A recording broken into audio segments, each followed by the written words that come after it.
From AccuWeather.com, this is AccuWeather Daily, a brief host-read article. It's weather news in a nutshell. California's Death Valley National Park just experienced its wettest November on record, resulting in a rare phenomenon that is not often associated with one of the driest places on Earth. The lowest areas of the park have turned into a shallow lake, the second time in 2 years that heavy rain has transformed the desert landscape. Death Valley logged its wettest fall on record with 2.41 inches of rain, more than the 2.2 inches that typically fall in the park throughout the entire year. Most of that rain, about 1 3/4 inches, fell in an 8-day span in November. At Badwater Basin, which lies 282 feet below sea level and is the lowest point in North America, rainwater has formed a shallow lake. Now, the lake is known as Lake Manly, and it's much smaller and shallower than the one that formed after Hurricane Hilary doused the region back in 2023. The lake only appears after times of extreme rainfall. In most places, the water would not rise above the tops of your shoes.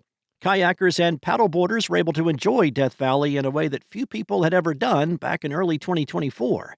Hurricane Hilary set the stage for the return of Lake Manly after unleashing a year's worth of rain in August of 2023, and that was followed up by a wet winter, including multiple days of heavy rain in February 2024.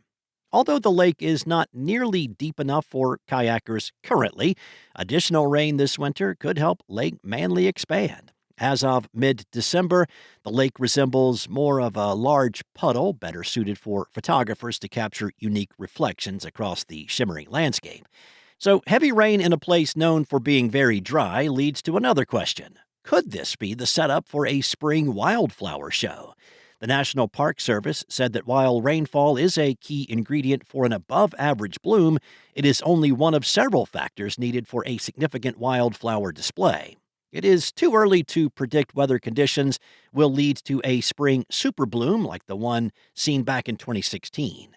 The recent storms have improved the odds of a good wildflower season, but they haven't guaranteed anything just yet. Visitors hoping for carpets of color will have to wait until late winter and early spring to see how conditions evolve. Now, in the meantime, the same storms that revived Lake Manly have also left their mark on the park's infrastructure.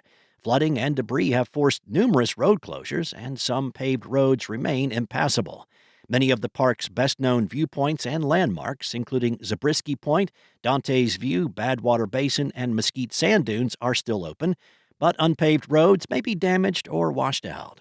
Anyone planning a trip is urged to check current conditions, be cautious on back roads, and be prepared to self-rescue if you happen to venture into more remote areas.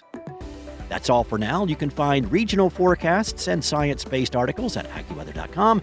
And for your local forecast at your fingertips, download the AccuWeather app. Enjoy the rest of your day. Be safe. I'll be back tomorrow with more from AccuWeather.